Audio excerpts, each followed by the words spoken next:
Everyone. तो हम पढ़ रहे हैं सॉलिड स्टेट के बारे में, और सॉलिड स्टेट में डिफेक्ट्स के बारे में हमने पीछे पढ़ लिया था। अभी अपने पास दो टॉपिक बचे हैं यहाँ पे, एक तो है इलेक्ट्रिकल प्रॉपर्टीज और दूसरा है मैग्नेटिक प्रॉपर्टीज ऑफ सॉलिड्स।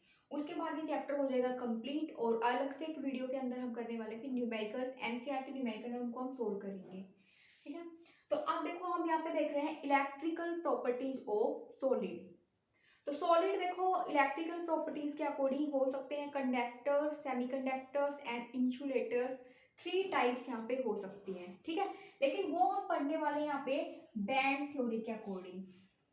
ठीक है, तो बैंड थ्योरी के अकॉर्डिंग क्या होता है कि कोई भी सॉलिड है, ठीक है, तो सॉलिड के अंदर क्या है, काफी सारे एटम्स ऐसे प्रेजेंट होंगे।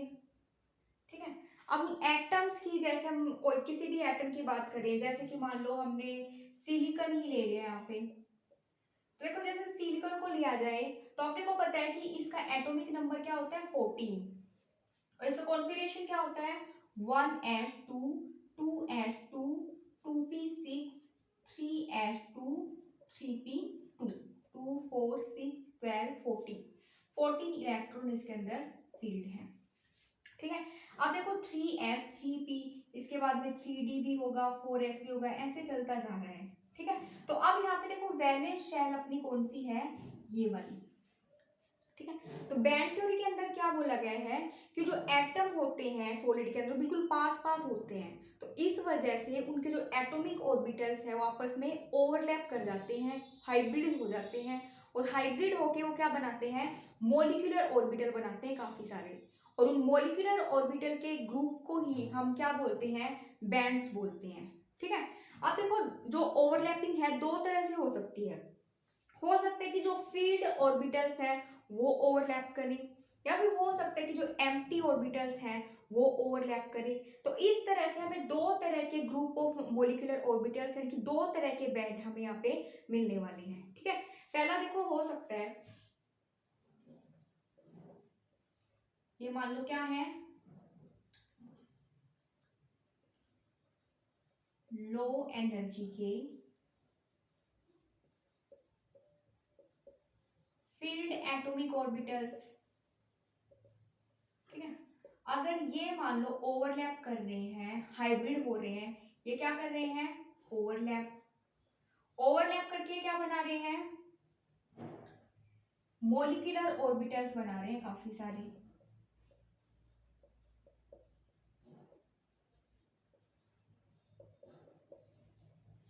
ठीक है, और इन मॉलिक्यूलर ऑर्बिटल के ग्रुप्स को ही हम क्या बोलते हैं,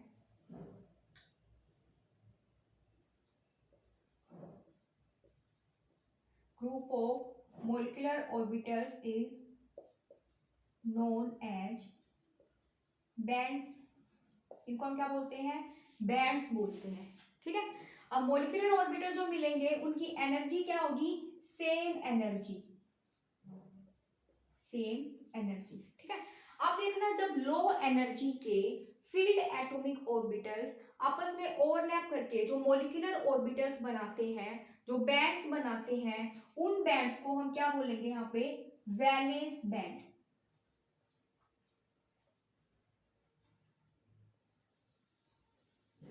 ठीक है, यानी कि वैलेंस बैंड के अंदर क्या हो गया, लो एनर्जी के फील्ड एटॉमिक ऑर्बिटल्स ओवरलैप करते हैं, तब बनते हैं वैलेंस बैंड।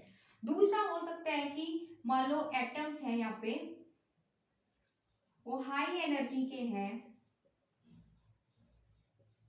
ठीक है, और क्या होते हैं, या तो एम्प्टी होते हैं या फिर पार्शियली फील्ड होते हैं। ठीक है, ये जब ओवरलैप करेंगे, ये जब हाइब्रिड होंगे, तो क्या बनाएंगे, मॉलिक्यूलर ऑर्बिटल्स बनाएंगे, MO से लिख लो मॉलिक्यूलर ऑर्बिटल्स। ठीक है, और इस तरह से जो हमें बैंड मिलेगा, ये ग्रुप मिलेगा, इसको हम क्या बोलेंगे, कंडक्शन बैंड। ठीक है, तो कंडक्शन बैंड जो हो गया वो क्या हो गया, इसकी एनर्जी क्या होगी, हाई होगी यहाँ पे। ठीक है, तो एटॉमिक ऑर्बिटल्स की ओवरलैपिंग से हमें दो तरह के बैंड मिल रहे हैं, वैलेंस बैंड और कंडक्शन बैंड। जो वैलेंस बैंड होता है वो क्या होता है, फील्ड होता है, और ये क्या होता है, एम्प्टी या फिर पार्शियली फील्ड।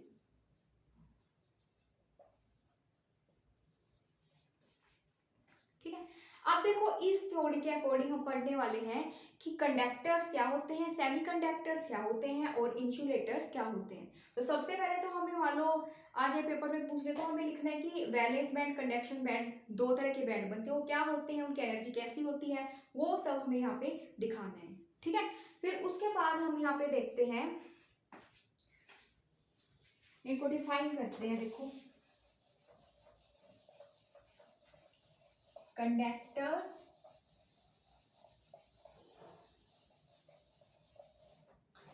ठीक है, सॉलिड की यहाँ पे टाइप होगी, पहला है कंडक्टर, सेमीकंडक्टर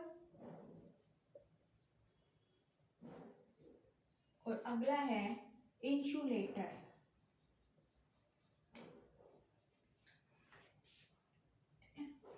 तो देखो थोड़ी देर पहले हमने पढ़ा था, एक होता है वैलेंस बैंड,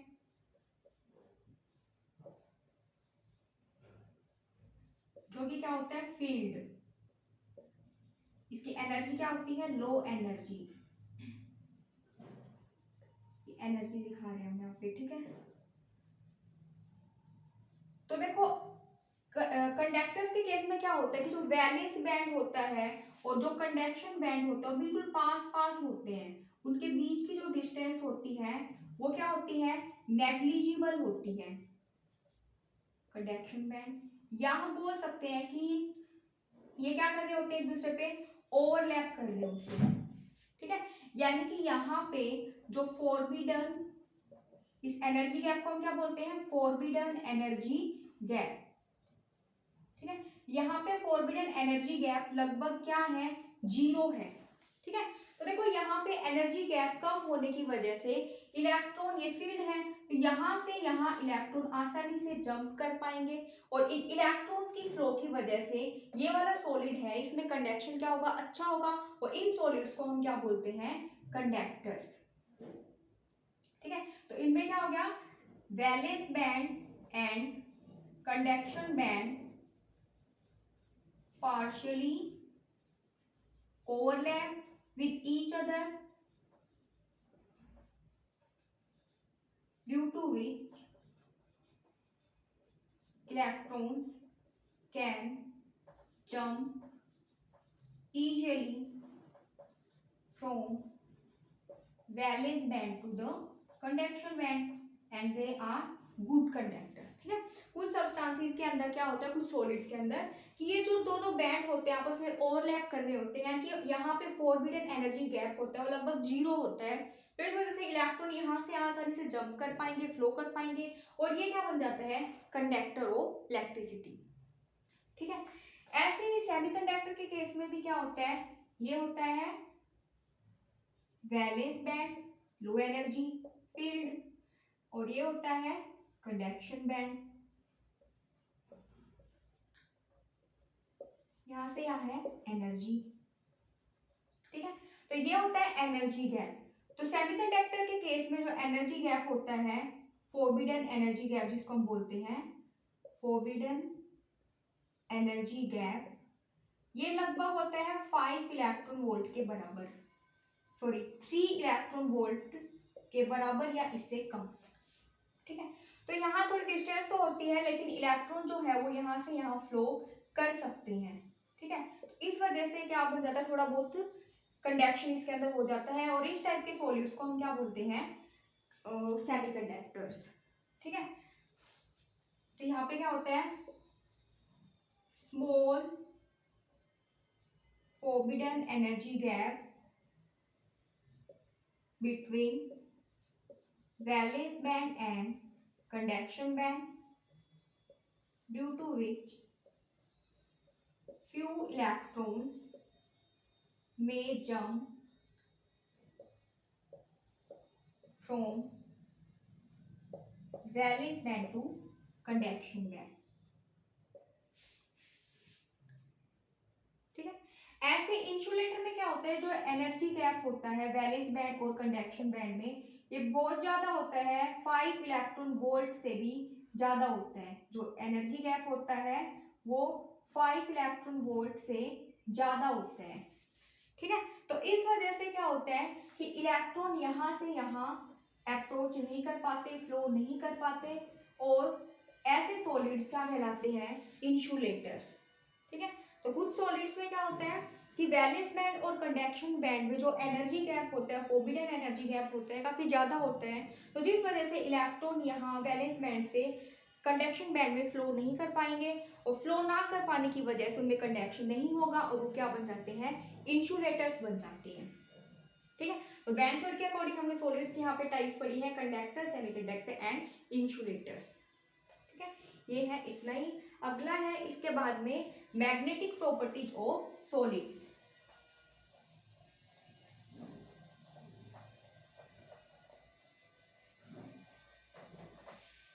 ठीक है, अगला टॉपिक है मैग्नेटिक प्रॉपर्टीज, और उसमें उसके टाइप्स हम यहाँ पे देखने वाले हैं।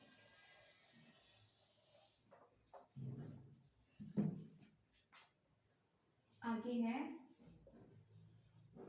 Magnetic properties of solid.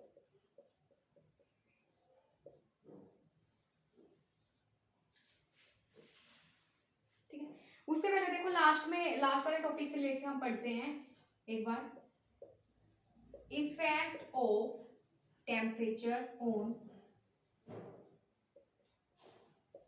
Conductivity of solids. Temperature बढ़ाने पर सॉलिड्स की कंडक्टिविटी पे क्या इफेक्ट पड़ेगा। ठीक है, तो अगर मान लो कोई मेटल है तो मेटल के केस में क्या इफेक्ट पड़ेगा, कोई सेमीकंडक्टर है उसके केस में जो इफेक्ट होगा वो दूसरा होगा। तो देखो मेटल जैसे हमने स्टार्टिंग में ही बात की थी, जैसे कि सोडियम है, तो इनकी क्या होती है, काफी सारे सोडियम एटम यहाँ पे होंगे, लो आयनाइजेशन एनर्जी होती है, तो आसानी से इलेक्ट्रॉन को लूज कर देते हैं। वो इलेक्ट्रॉन लूज करने की वजह से ये अपनी कैटायनिक फॉर्म में आ जाते हैं, एक इलेक्ट्रॉन इसका यहाँ पे, इसका इलेक्ट्रॉन यहाँ पे, इसका इलेक्ट्रॉन यहाँ, इसका इलेक्ट्रॉन यहाँ, और इन इलेक्ट्रॉन्स के फ्लो की वजह से मेटल क्या होते हैं, कंडक्टर। ठीक है, इलेक्ट्रॉन के फ्लो की वजह से क्या होते हैं, कंडक्टर। अब ये बोल रहे कि अगर मान लो हमने टेम्परेचर को बढ़ा दिया, टेम्परेचर बढ़ा देंगे तो क्या होगा, जो मेटल आयंस हैं वो वाइब्रेट करना स्टार्ट कर देंगे अपनी मेन पोजीशन पे। अब जैसे वो वाइब्रेट करना स्टार्ट करेंगे तो वो क्या करेंगे, इलेक्ट्रॉन्स के फ्लो में हिंड्रेंस प्रोड्यूस करेंगे, यानी कि उनके फ्लो करने के रास्ते में रुकावट पैदा करेंगे। तो अगर इलेक्ट्रॉन आसानी से फ्लो नहीं कर पाएंगे, उनमें कुछ रुकावट होगी, तो कंडक्टिविटी क्या हो जाएगी, डिक्रीज। ठीक है, तो मेटल के केस में क्या होगा, on increasing the temperature the metal ions starts vibrating and produce hindrance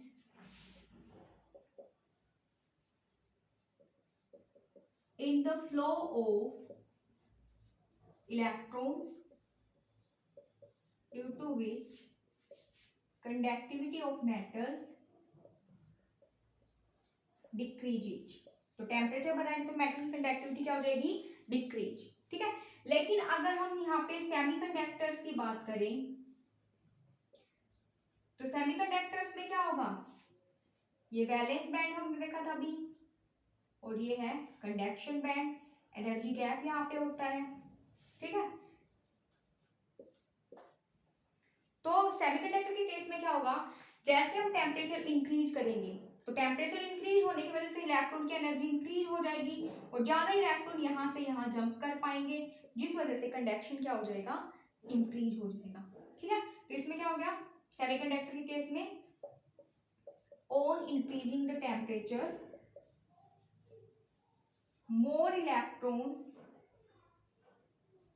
jump from valence band to conduction band, due to which the conduction increases। ठीक है, तो मेटल और सेमीकंडक्टर दोनों पे अलग अलग इफेक्ट होगा। मेटल के केस में तो क्या हो जाएगा, कंडक्शन डिक्रीज हो जाएगा, और सेमीकंडक्टर के केस में क्या हो जाएगा, इंक्रीज हो जाएगा। ठीक है, ये हमने यहाँ पे एक्सप्लेन कर दिया है। ठीक है, आगे यहाँ पे है मैग्नेटिक प्रॉपर्टीज। मैग्नेटिक प्रॉपर्टीज के अकॉर्डिंग हम यहाँ पे पढ़ने वाले हैं टाइप्स ऑफ सॉलिड्स। ठीक है, मैग्नेटिक प्रॉपर्टीज के अकॉर्डिंग कौन सी टाइप सॉलिड्स की होती हैं वो हम यहाँ पे देखने वाले हैं। ठीक है, मैग्नेटिक प्रॉपर्टी के अंदर कौन से सॉलिड होते हैं? Diamagnetic substance. ठीक है, अगला है यहाँ पे पैरामैग्नेटिक।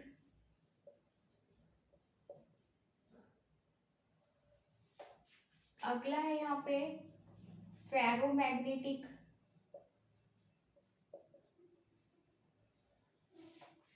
Anti ferromagnetic.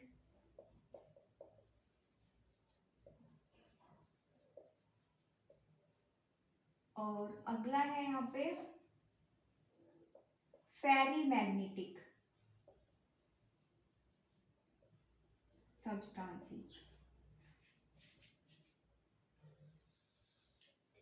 तो सबसे पहले हम यहाँ पे देख रहे हैं डायामैग्नेटिक के बारे में। तो डायामैग्नेटिक वो सब्सटेंस होते हैं जिनमें इलेक्ट्रॉन्स क्या होते हैं? पेयर्ड होते हैं। All electrons are paired. ठीक है, इलेक्ट्रॉन्स पेयर्ड होने की वजह से इनका जो मैग्नेटिक मोमेंट होता है, मैग्नेटिक मोमेंट जिसको हम रिप्रेजेंट करते हैं म्यू से, वो क्या होता है? जीरो। ठीक है, अब देखो मैग्नेटिक मोमेंट म्यू किसके इक्वल होता है? n+2 under the root Bohr magneton. ठीक है, तो अब देखो n यहाँ पे क्या है? Number of unpaired electrons. तो क्योंकि देखो डायमैग्नेटिक सब्सटेंस है उनमें अनपेयर्ड इलेक्ट्रॉन जीरो होते हैं। अनपेयर्ड इलेक्ट्रॉन अगर जीरो होंगे तो मैग्नेटिक मोमेंट भी उनका क्या होगा? जीरो। ठीक है, तो इस वजह से मैग्नेटिक मोमेंट जीरो होता है तो वो क्या होते हैं? Repelled by the external magnetic field. External magnetic field apply करेंगे तो क्या करेंगे? रिपेल करेंगे। ठीक है, एग्जाम्पल भी हम इसके लिख देंगे, जैसे टाइटेनियम ऑक्साइड हो गया, H2O हो गया, NaCl हो गया, KCl हो गया, ये क्या है? इसके एग्जाम्पल्स हैं। ठीक है, तो डाया मैग्नेटिक सब्सटेंस के बारे में क्या क्या पॉइंट हम लिखेंगे कि डाया, जैसे नाम से डाया का मतलब पेयर्ड। यहाँ पे सारे इलेक्ट्रॉन्स क्या होते हैं? पेयर्ड होते हैं, अनपेयर्ड इलेक्ट्रॉन नहीं होते। अनपेयर्ड इलेक्ट्रॉन ना होने की वजह से इनका मैग्नेटिक मोमेंट जीरो होता है, क्योंकि मैग्नेटिक मोमेंट क्या होता है? Mu equal to n into n+2 under the root. ठीक है, n यहाँ पे क्या है? Number of unpaired electrons. ठीक है, मैग्नेटिक मोमेंट जीरो होने की वजह से क्या होते हैं? एक्शन मैग्नेटिक फील्ड से रिपेल होते हैं। ठीक है, ऐसे अगला एग्जांपल, अगली टाइप है यहाँ पे पैरामैग्नेटिक सब्सटेंस। तो पैरामैग्नेटिक क्या होते हैं? इनके पास में they have unpaired electron, they have some unpaired electrons। ठीक है, unpaired इलेक्ट्रॉन होने की वजह से they have some magnetic moment, उनके पास कोई ना कोई मैग्नेटिक मोमेंट भी होगा, क्योंकि अनपेयर्ड इलेक्ट्रॉन उनके पास है। फॉर्मूला हमने यहाँ पे लिखा है। मैग्नेटिक मोमेंट होने की वजह से they are attracted towards the external magnetic field।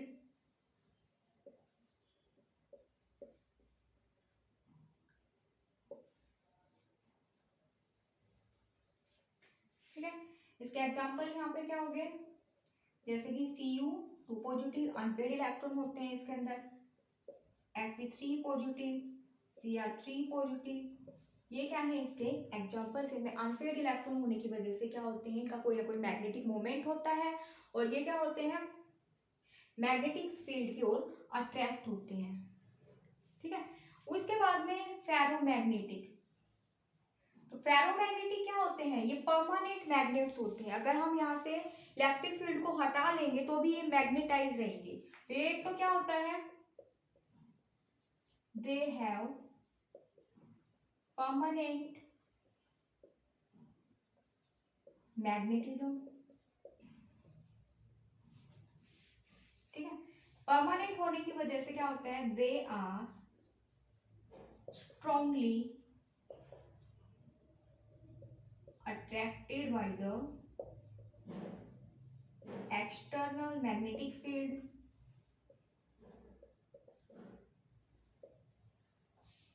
ठीक है। अगला यहाँ पे क्या हो गया कि देखो फेरोमैग्नेटिक के अंदर एक नई टर्म यहाँ पे आती है डोमेन। डोमेन का मतलब क्या होता है, स्मॉल रीजन और ग्रुप ऑफ मेटल आयंस, ठीक है। यानी कि कोई भी क्रिस्टल है, कोई भी सॉलिड, उसके अंदर क्या होंगे, काफी सारे मेटल होंगे, ठीक है। और मेटल जो होंगे उनमें देखो हमने अभी देखा था कि एक तो क्या होगा, लो आयनाइजेशन होने की वजह से पॉजिटिव आयन और एक इलेक्ट्रॉन, ऐसे क्या होते हैं, कई सारे डायपोल्स बन जाते हैं और इनके ग्रुप को ही हम क्या बोलते हैं, यहाँ पे डायपोल्स के ग्रुप को ही हम क्या बोलते हैं, डोमेन्स बोलते हैं, ठीक है। तो फेरोमैग्नेटिक के केस में क्या होता है, डोमेन्स को हम ऐसे एरो से दिखा रहे हैं। जो डोमेन्स होती हैं वो सेम डायरेक्शन में ओरिएंटेड होती है, ठीक है। तो यहाँ पे क्या हो गया, डोमेन्स आर डायरेक्टेड या oriented in the same direction, जिसकी वजह से दे हैव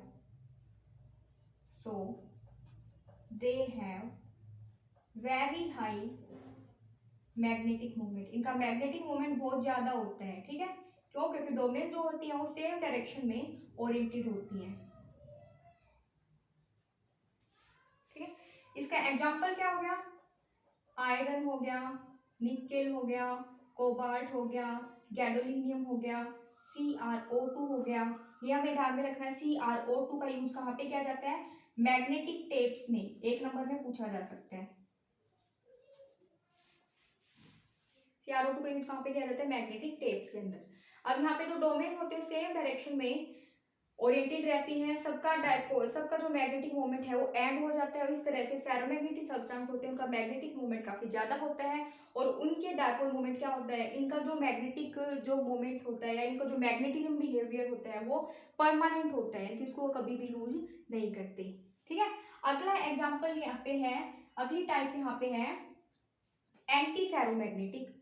तो एंटी फेरोमैग्नेटिक का जो मैग्नेटिक, एंटी फेरोमैग्नेटिक में क्या होता है कि equal number of domains,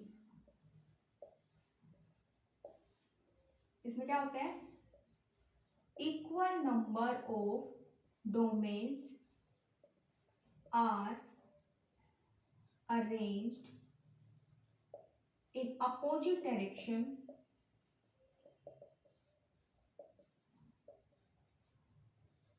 so they have zero net magnetic moment, और ऐसे सब्सटेंस को हम क्या बोलते हैं, एंटी फेरोमैग्नेटिक। तो एंटी फेरोमैग्नेटिक में क्या होता है कि जो डोमेन्स होती हैं अपोजिट डायरेक्शन में ओरिएंटेड रहती हैं, कि चार हैं तो उनमें से दो मान लो क्लॉकवाइज हैं, दो एंटी क्लॉकवाइज हैं, तो इस तरह से क्या हो जाएगा, उनका मैग्नेटिक मोमेंट जीरो हो जाएगा, ठीक है। एग्जाम्पल इसके क्या हो गए, जैसे मैग्नीज ऑक्साइड, ये क्या है, एंटी फेरोमैग्नेटिक सब्सटेंस, ठीक है। ऐसे फेरीमैग्नेटिक में क्या होता है कि unequal number of domains are arranged in opposite direction, जैसे यहाँ पे देखो चार ही रीजन्स हैं तो इनमें तीन तो क्या है क्लॉकवाइज, मान लो एक क्या है एंटी क्लॉकवाइज, तो इस वजह से इसका कोई ना कोई कट पिट के थोड़ा बहुत इसका क्या होता है, dipole movement, magnetic movement sorry होता है। तो इन सब्सटेंस को हम क्या बोलते हैं, फेरीमैग्नेटिक सब्सटेंस। इसमें क्या होता है, unequal number of domains are arranged in opposite direction so they have some magnetic moment इनका थोड़ा बहुत मैग्नेटिक मोमेंट होता है। एग्जाम्पल क्या हो गया, Fe3O4।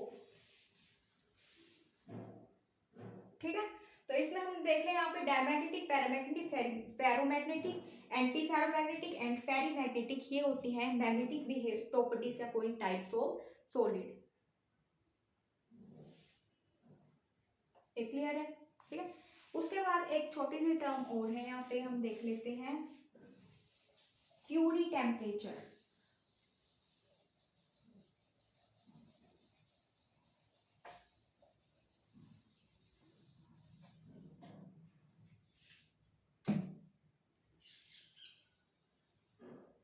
ठीक है, क्यूरी टेम्परेचर क्या होता है?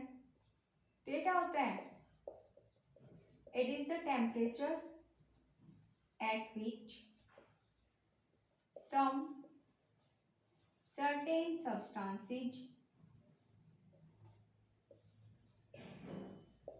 change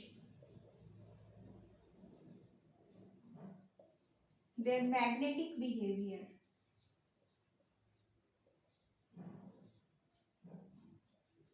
For example,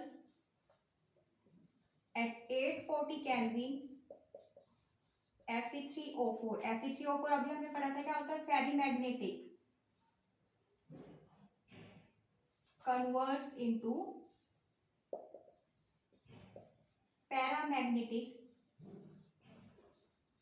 substance।